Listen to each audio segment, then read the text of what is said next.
그러나 끝까지 견디는 자는 구원을 얻으리라. 아멘. 우리가 2022년 이제 출발선에 서 있습니다. 그런데 출발선에 서서 오늘 끝에 대한 이야기를 하려고 합니다. 100m 그 달리기에서 출발선에 서 있는 사람들이 어디를 바라보냐면 결승선을 바라보고 있습니다. 눈앞에 보이죠? 그리고 출발하는 순간 결승선만 바라보고 달려갑니다. 그래야 경로에서도 이탈하지 않고 그 목표가 결승선이죠. 마라톤도 똑같습니다. 이제 출발선에 선 사람들이 이 결승선은 너무 멀어서 보이지 않죠. 그런데 마음속으로 그 결승선을 통과하는 것을 생각하면서 달립니다. 그래서 길을 따라 달리는 게 아니라 마음으로 생각하는 그 결승선을 향해서 달려가고 있는 겁니다. 그래서 항상 출발할 때 모든 사람들이 인지하는 게 뭐냐면 끝이 있다는 거죠. 영원토록 달려가는 게 아닙니다. 출발선에서도 달려갈 때 끝을 생각하는 겁니다. 끝이 있기 때문에 달릴 수 있는 거죠. 그래서 우리가 지금 2022년에 출발선에 서 있는데 우리가 좀 우리는 출발선에 서 있지만 끝을 볼 수 있어야 됩니다. 그래서 끝을 향하여 나아갈 수 있어야 되는데 2022년의 끝을 우리가 보자는 게 아니라 우리 인생의 끝 그리고 이 세상의 끝, 더 중요한 건 우리 개인의 구원의 결승선, 이것들을 생각하면서 우리가 끝에 대한 이야기를 좀 나누면 좋겠습니다. 그러면 이제 출발하는 2022년에 이 출발선에서 우리가 이탈하지 않고 끝까지 경주를 할 수 있을 거란 생각이 듭니다. 그래서 오늘 우리가 본문을 보았는데 끝까지 견디는 자는 구원을 얻을 것이다 이렇게 말하고 있습니다. 이 본문이 마태복음 24장 본문이 예수님께서 제자들에게 마지막 시대의 그 세상 끝에 징조에 대해서 말씀하시면서 끝까지 견디는 자는 구원을 얻을 것이다 이 말을 하고 있는 겁니다. 그런데 이 말씀 안에 담겨져 있는 두 가지의 의미들을 우리가 살펴보는데 첫 번째, 종말에 대한 그 징조로서 우리가 이 말씀을 보기보다는 먼저 이 말씀을 우리가 영생에 대한 것으로 생각하면서 이 말씀을 우리가 좀 묵상을 해볼 필요가 있습니다. 끝까지 견디는 자는 구원을 받으리라. 이 말씀은 우리가 얻을 영생이 어떠한 것인지에 대해서 말해주고 있는 겁니다. 구원은 끝까지 견디는 자가 받는 겁니다. 이 말을 저는 조금 다르게 풀어서 설명을 하면 구원은 이루어가는 것이다 이렇게 이야기를 합니다. 우리 모두가 구원을 받았습니다. 그런데 우리가 받은 구원을 계속해서 이루어가야 됩니다. 그 말은 계속해서 날마다 우리가 구원을 받아야 되는 겁니다. 구원받았지만 날마다 계속해서 구원을 받아야 됩니다. 이 말은 다르게 얘기하면 우리가 받은 구원을 지켜가야 된다라고도 말할 수 있습니다. 그래서 결론은 우리의 구원을 이루어가야 된다는 겁니다. 우리가 받은 이 구원이 무엇인지를 정확하게 이해를 해야 됩니다. 많은 사람들이 논쟁하는 것 중에 구원에 대해서 논쟁하는 것 중에 하나가 한 번 받은 구원은 영원하냐 이런 것들 논쟁거리로 신학적인 논쟁도 되죠. 그런데 저는 이 질문 자체가 잘못됐다고 생각을 합니다. 우리가 구원에 대해서 명확하게 이해를 하면 한 번 받은 구원은 영원하냐 아니면 구원이 취소될 수도 있냐 이런 것으로 논쟁하지 않습니다. 그래서 우리가 지금 받은 구원이 어떤 것인지를 정확히 이해하는 게 너무 중요합니다. 우리가 받은 첫 번째 구원, 우리는 구원받았는데 첫 번째 구원을 받았습니다. 이 첫 번째 구원이 뭐냐면 죄사함의 구원입니다. 우리는 죄사함을 통해 자유를 얻게 됐습니다. 이 자유를 가지고 예수 그리스도를 섬길 수 있게 된 겁니다. 지금 현재 우리가 받은 구원이 바로 이 자유함, 죄사함을 통한 자유함입니다. 그런데 현재 우리가 받은 이 죄사함의 구원을 가지고 우리가 그렇게 원하는 우리의 본향 천국 하나님 나라에 들어갈 수 있는 게 결코 아닙니다. 우리가 현재 받은 이 죄사함의 구원이 천국을 보장하는 게 전혀 아니라는 겁니다. 얼마 전에도 이제 혼인잔치에 대해서 말씀을 나눴지만 청함을 받은 자가 아니라 택함을 받은 자가 돼야지 혼인잔치에 실제로 참여할 수 있는 겁니다. 청함을 받아서 잔치에 들어갔는데 예복을 입지 않아 쫓겨나잖아요. 청함 받는 게 중요한 게 아니고 청함 받은 자에서 택함 받은 자가 돼야 되는 겁니다. 즉 우리가 받은 죄사함의 구원이 한마디로 얘기하면 청함을 받은 겁니다. 이제 우리는 그 청함을 받은 자로 들어가 택함 받는 자가 되어야 구원을 완성하는 겁니다. 그렇다면 우리가 받은 그 죄사함의 구원이 무엇을 의미하는지를 우리가 정확하게 이해를 해야 되는데 이것을 구약의 버전과 그리고 신약의 버전 두 가지로 설명을 좀 하겠습니다. 출애굽기 19장 보면 하나님께서 이스라엘 백성들을 출애굽시키시고 그 다음에 4절에 보면 이들에게 이렇게 말씀하십니다. 나의 애굽 사람에게 어떻게 행하였음과 내가 어떻게 독수리 날개로 너희를 업어 내게로 인도하였음을 너희가 보았느니라. 세계가 다 내게 속하였나니 너희가 내 말을 잘 듣고 내 언약을 지키면 너희는 열국 중에서 내 소유가 되겠고 너희가 내게 대하여 제사장 나라가 되며 거룩한 백성이 되리라. 이 말씀합니다. 여기에서 이제 핵심이 되는 중요한 게 너희가 내 소유가 된다, 제사장 나라가 된다, 거룩한 백성이 된다 이게 아니라 언약을 지키면입니다. 하나님께서 이스라엘 백성을 애굽에서 구원해 내신 다음에 시내산에서 이들과 언약을 하시는 겁니다. 언약. 그러면서 언약을 지키면 내 소유요 제사장 나라요 거룩한 백성이 된다. 근데 이게 구원을 얻는 거잖아요. 이스라엘 백성에게.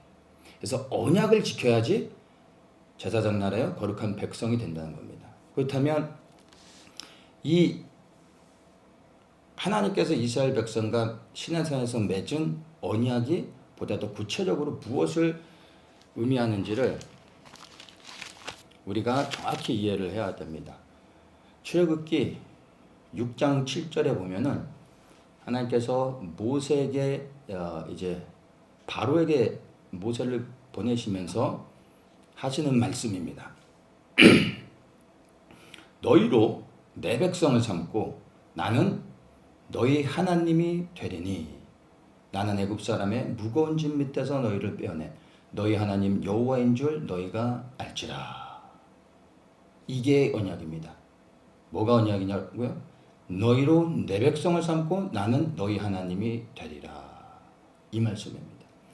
이게 창세기 15장에 아브라함과 하나님이 맺은 언약입니다. 그래서 이스라엘을 하나님의 백성으로 삼고 하나님은 이스라엘의 하나님이 되시는 것. 이게 바로 하나님이 이스라엘과 맺은 언약인데 이 언약을 보면 하나님께서 이스라엘을 애굽에서 구원해 내신 목적을 명확하게 알 수 있습니다. 무엇을 하기 위해? 그들을 백성 삼아 그들의 하나님이 되기 위해서 구원해 내셨다라는 겁니다. 근데 바로의 권세에 있을 때는 그들이 바로의 노예이기 때문에 하나님을 섬길 수가 없는 겁니다. 하나님이 그들에게 요구할 수 없는 겁니다. 먼저 바로의 권세에서 그들을 자유롭게 한 다음에 하나님께서 그들에게 나를 섬기라, 나는 너희의 하나님이다 라고 요구하실 수 있는 겁니다. 그분이 구원해내셔야 되는 거죠. 그래서 하나님이 직접 애굽에서 놀라운 하나님의 방법으로 그들을 구원해내시자마자 시내산에서 이제 언약하시며 내가 너희를 구원해냈다.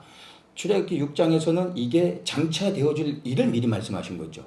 그리고 출애굽기 19장엔 그 6장에서 말씀하셨던 게 실제가 되어져서 이제 내가 너희를 구원했으니 이제 나와 언약하자. 나는 너희의 하나님이다. 너희는 나의 백성이다. 이 말씀을 하시는 겁니다.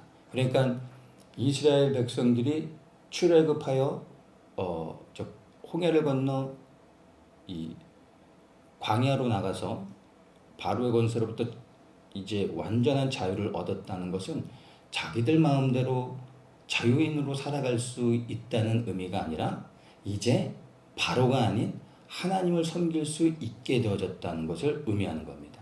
이게 그들이 받은 구원의 의미, 첫 번째 구원의 의미입니다. 자, 그럼 이것을 이제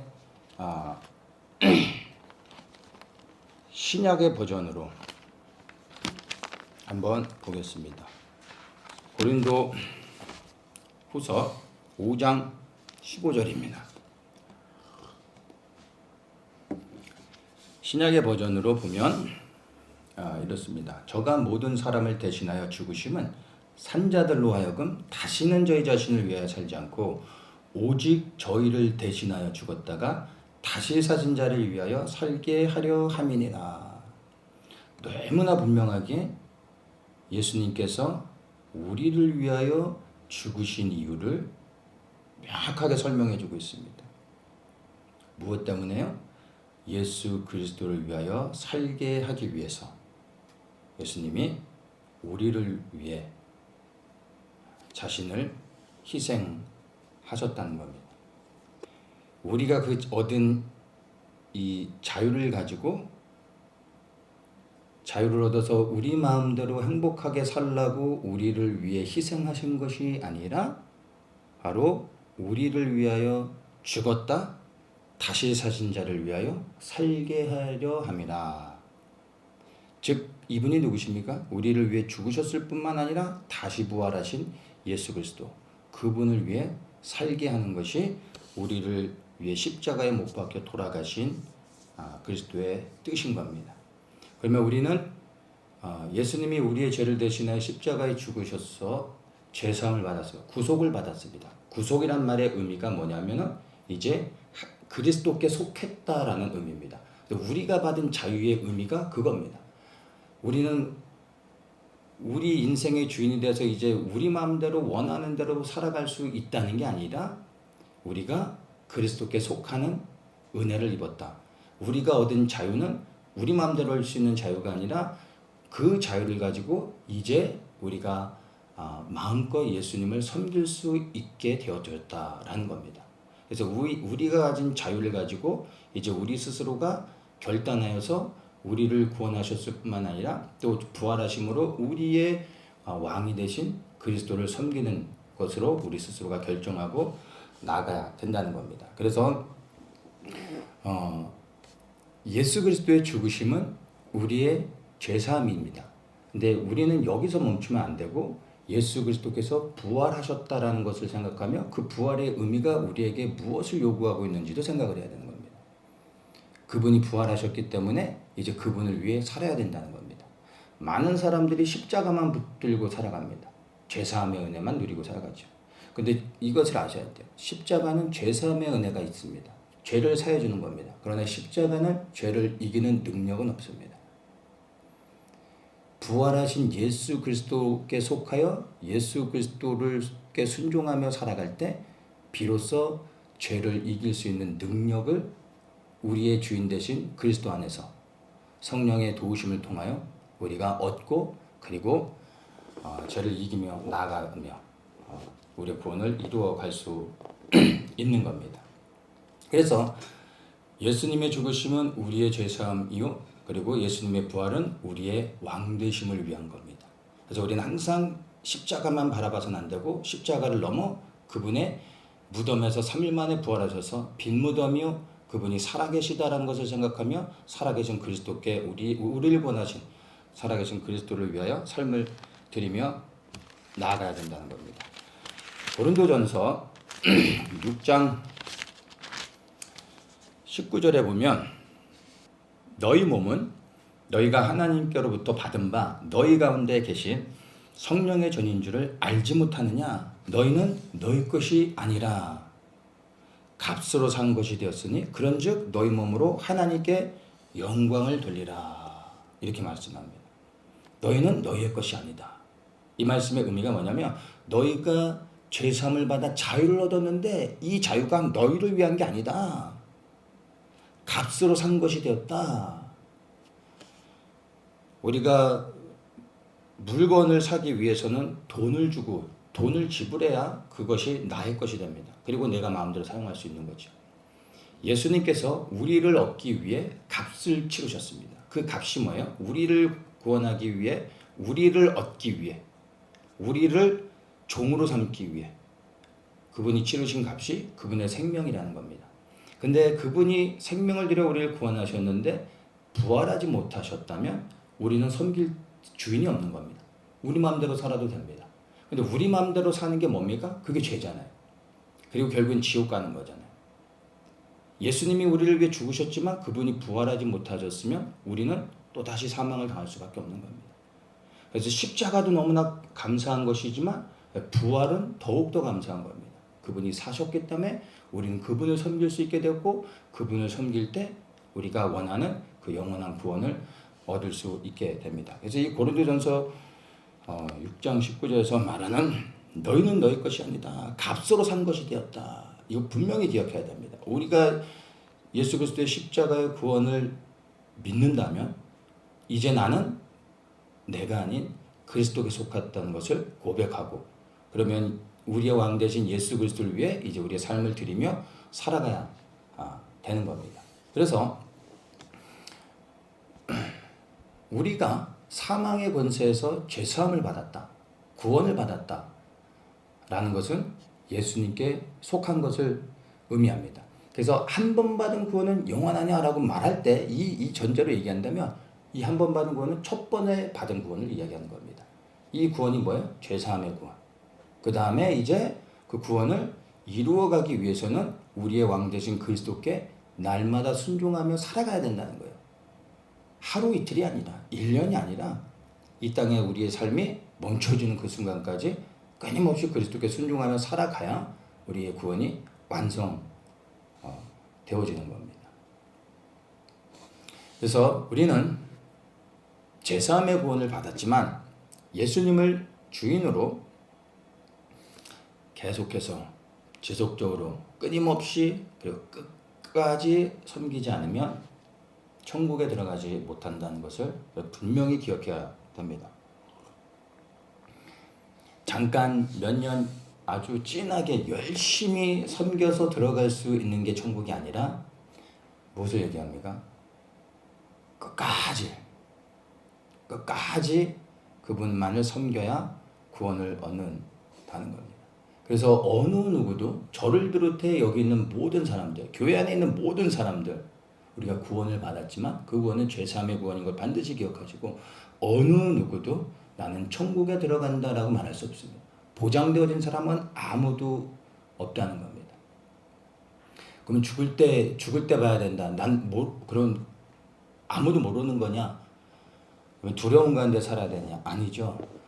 우리를 구원하신 그분의 은혜가 날마다 내 안에 생명으로 역사하고 내가 매일의 순간 가운데 나의 왕 되신 주님께 순종하며 살아갈 때 구원을 날마다 이루어가는 겁니다.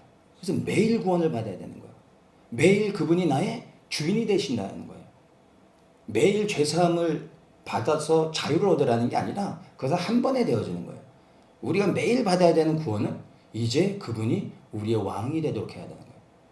그래서 날마다 오늘 하루 그리스도께 순종하고 또 내일도 그리스도께 순종하고 매일의 삶을 이렇게 살아가야 되는 겁니다. 이게 그리스도인의 삶이에요. 그렇게 살아가다 주님이 부르시는 날 우리가 주님 앞에 섰을 때 영원한 생명을 얻게 되는 겁니다. 그래서 제사함의 구원은 예수님께서 하신 일이라면 우리는 이것을 믿음으로 취하기만 하면 됩니다. 그럼 죄사함의 구원을 받는 겁니다. 그러나 예수님을 섬기는 것은 우리의 의지와 결단이 필요합니다. 왜냐하면 우리에게 자유를 주셨고 그 자유를 가지고 우리가 직접 그리스도를 택하여 그리스도를 섬기기를 원하시고 계십니다. 그래서 우리가 끝까지 주님을 섬겨야 되는 겁니다. 그래서 13절에 끝까지 견디는 자가 구원을 받는다 이렇게 얘기하고 있죠. 이 말씀을 ESV에서는 But the one who endure to the end will be saved. 그래서 endure라는 단어를 씁니다. 이게 인내라는 단어죠. 그래서 끝까지 견딘 자가 구원을 받는데 다른 말로 하면 끝까지 인내하는 자가 구원을 받는 겁니다. 그래서 죄사함의 구원에서 영생을 얻는 구원, 천국에 들어가는 구원을 받기 위해서는 끝까지 인내해야 되는 겁니다. 끝까지 인내하는 자가 영원한 생명을 얻게 된다는 것을 기억하십시오. 그래서 우리는 지금 출발점에 서서 새롭게 달려가는데 올 한 해 열심히 살아서 천국 갈 수 있는 게 아니고요. 우리의 생명이 맞춰지는 그 순간까지 끝을 바라보며 세상의 끝을 바라보며 내 인생의 끝을 바라보며 계속해서 끝까지 인내하며 달려가야 된다는 것을 이 출발선에서 기억하시길 바랍니다. 이제 두 번째 본문 안에서 끝까지 견디는 자는 구원을 얻으리라 이 말씀의 두 번째 의미를 보겠습니다. 마태복음 24장 안에서 이 구절을 우리가 문맥안에서 해석을 해야 됩니다. 근데 마태복음 24장은 3절에 보면 세상 끝에 징조에 대해서 제자들이 묻고 예수님이 거기에 대해서 말씀해주고 있는 겁니다. 그래서 여기서 말씀하신 끝까지 견디는 자는 구원을 얻을 것이다. 이 말씀의 배경들을 보면 세상 끝에 즉 종말의 징조에 대해서 말씀하고 있습니다. 자, 무엇을 끝까지 견뎌야 되는지를 이제 본문에서 보면 7절과 8절에 있습니다. 7절에 민족이 민족을 나라가 나라를 대적하여 일어나겠고 처처의 기근과 지진이 있으리니 이 모든 것이 재난의 시작이다. 이렇게 말하고 있습니다. 재난이 시작되어진다. 그런데 이 재난이 시작되어지는데 이 재난을 끝까지 견디는 자가 구원을 얻게 된다. 이렇게 말할 수 있는 거죠. 그래서 8절과 13절을 연결해서 보면 이 모든 것이 재난의 시작이니라. 그러나 끝까지 견디는 자는 구원을 얻으리라. 이렇게 우리가 8절과 13절을 연결해서 이해를 하면 됩니다. 재난이 시작되는데 끝까지 견디면 구원을 얻게 될 것이다. 이 재난의 시작, 징조로 무엇을 얘기합니까? 7절에 민족이 민족, 나라를 나라가 대적하여 일어나는 것, 전쟁이죠. 그 다음에 기근과 지진 이렇게 말합니다. 전쟁과 기근과 지진이 재난의 시작이 된다 얘기하고 있습니다. 어느 날 우리가 이제 전쟁을 보게 되면 여러분 놀라지 마십시오. 뭐 세상 다 끝난 것처럼 심장 두근두근거리고 그러시면 안 됩니다. 왜냐하면 시작이기 때문에 이제 겨우 시작인 겁니다. 어느 날 우리가 뭐 전쟁도 어떤 전쟁이냐에 따라 우리가 시대적 상황 가운데서 살펴보며 이 마지막 재난의 사인으로 분별해야 될 전쟁이 있을 겁니다. 근데 그러한 전쟁이 딱 일어났을 때 우리가 놀라지 말아야 됩니다. 왜냐하면 이것은 재난의 시작을 알리는 사인일 뿐입니다. 전쟁과 더불어 기근과 지진, 이것도 계속 지금도 있지만 앞으로 더욱더 극심해지며 사인으로 볼 수 있는 그런 큰 기근과 지진이 일어나게 될 겁니다. 그래서 이 재난의 시작 알리는 이 사인이 전쟁, 기근, 지진이 있다는 겁니다. 자, 그러면 재난의 시작이 있고 재난의 중간이 있으며 재난의 끝이 있을 거 아니에요? 우리가 무엇을 봐야 됩니까? 재난이 시작되어졌을 때 이제 재난의 끝이 무엇인지를 봐야 되는 겁니다. 그러면 그 끝을 보면 9절에서 이야기합니다. 그때 사람들이 너희를 환난에 넘겨주겠으며, 환난이 나오죠. 너희를 죽이리니 너희가 내 이름을 위하여 모든 민족에게 미움을 받으리라. 미움. 그리고 11절에 거짓 선지자가 많이 일어나 많은 사람을 미혹하게 하겠으며, 미혹하는 일. 세 가지를 이야기하고 있습니다.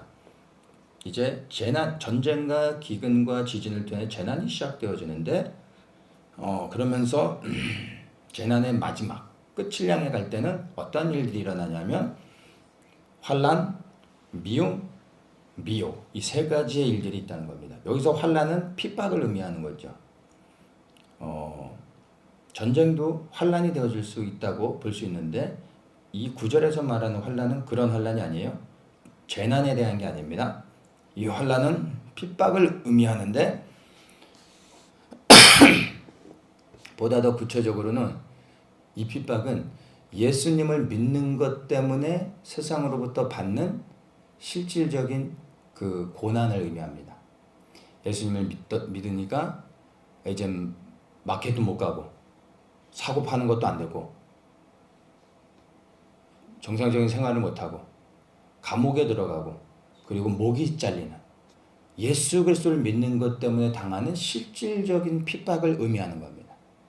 아직 이런 일이 일어나지 않았습니다. 이런 일이 일어날 때 우리가 이제 무엇을 보는 거예요? 끝을 볼 수 있는 겁니다. 재난의 끝을 볼 수 있는 겁니다. 그리고 모든 민족에게 미움을 받으리라 이렇게 말하죠. 모든 민족에게 미움받는 게 뭡니까? 예수 그리스도께서 모든 사람들에게 미움을 받았습니다. 동일하게 이제 이 끝을 향해 갈 때 예수 그리스도를 믿는 모든 사람들이 모든 민족에게 미움을 받습니다. 근데 이 미움은 세상 사람들로부터 받는 것뿐만이 아니라 교회 안에서도 받게 됩니다. 끝이 가까울수록 세상에 드러난 보여지는 교회들은 다 적그리스도에 속한 교회들이 되어질 겁니다. 이 교회들은 그리스도의 생명을 가지고 있지 않기 때문에 세상 정부와 타협하고 세상 정부를 따라갑니다. 그러면 정말 예수 그리스도를 믿는 믿음을 가진 자들을 교회가 핍박하게 될 겁니다. 그래서 교회 안에서도 핍박이 시작되며 교회 바깥에 세상의 사람들로부터도 이제 미움을 받게 되는 겁니다. 예수 그리스도를 믿는 게 한때는 자랑이요, 그리고 사람들에게도 존중받는 그런 시대가 있었는데 이제 앞으로는 예수를 믿는 것이 불법이 되어지고 미움을 받는 일들이 실제로 일어난다는 겁니다. 코로나를 통해서도 우리가 간접적으로 겪지 않습니까? 교회를 다니는 사람들은 뭐 그냥 전염병을 번지는 그런 사람들로 생각하고 있죠. 근데 앞으로 더 심해지는 겁니다. 그리고 이제 미혹이 있다 얘기합니다. 거짓 선지자가 일어난다는 거죠. 근데 이게 이제 적그리스도를 말하는 건데 이 적그리스도는 예전부터 끊임없이 일어났었습니다. 수많은 적그리스도들이 일어났었습니다. 근데 앞으로도 적그리스도들이 일어날 겁니다. 신천지의 이만희도 적그리스도 중 영을 가진 자 중에 한 사람이죠. 근데 이 마지막 때의 미혹은 마지막 실제 그 적그리스도를 의미하는 겁니다.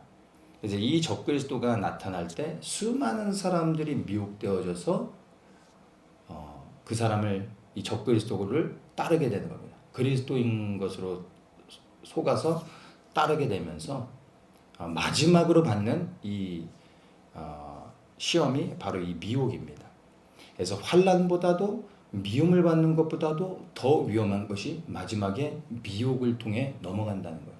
환난도 견뎠는데 미움을 받는 것도 견뎠는데 나중에 이 미혹으로 인하여 속아서 넘어가는 일들이 있게 됩니다. 이게 끝에 일어나는 재난의 마지막 끝에 일어나게 될 일들입니다. 그래서 우리가 전쟁과 기근과 지진 이런 것뿐만이 아니라 앞으로 환난과 미움과 미혹을 포함하여 이 모든 것들을 끝까지 인내하며 그리고 지켜가야지 구원을 받을 수 있다는 겁니다. 근데 이 말씀은 아주 실제적인 거죠. 그래서 환난은 핍박인데 육체적인 고통을 의미하는 것이죠. 미움받는다는 것은 정신적인 고통입니다. 우리가 육체적 폭력도 있지만 언어적 폭력도 있잖아요. 말로 하는 폭력이 육체적인 폭력보다 약하다고 절대 말할 수 없잖아요. 그렇죠? 근데 이 세상으로부터 받는 미움은요, 이 정신적인 고통을 주는 겁니다. 육체적 고통보다 결코 작다고 말할 수 없죠. 이 미혹은 영적인 속임수입니다. 그러니까 환난과 미움과 미혹을 말할 때 이것을 보면 육체적인, 정신적인 그리고 영적인 이거 완전 총체적인 고난을 당하게 된다는 겁니다. 언제요? 끝을 향해 갈 때. 그래서 끝까지 견뎌내야 된다는 겁니다. 끝까지 인내해야 구원을 이룰 수 있다. 이렇게 말하고 있는 겁니다. 그래서 어느 날 우리가 전쟁을 보게 될 겁니다. 머지않은 시간에 전쟁을 보게 될 텐데 그 전쟁이 올해 일어날지 아니면 내년에 일어날지 아니면 그 후에 일어날지 우리는 알 수 없습니다. 그러나 어느 날 TV에서 보던 그런 영화나 드라마의 전쟁이 아닌 실제 전쟁을 우리 눈으로 보게 되고 경험하게 될 겁니다. 그때 여러분 놀라지 마십시오. 그때 우리가 딱 인식할 거, 재난이 시작되어졌구나. 이 재난이 시작되어지고 난 후에 얼마의 시간인지 모르지만 재난이 시작된 후에 머지않아 이 다니엘의 마지막 한 일회가 시작되어질 겁니다. 그러면 이제 끝을 향해 가는 거죠. 전쟁이나 기근이나 지진의 일들이 극심하게 일어날 때 끝에 다 온 것처럼 놀라지 마십시오. 그냥 시작을 알리는 사인일 뿐입니다.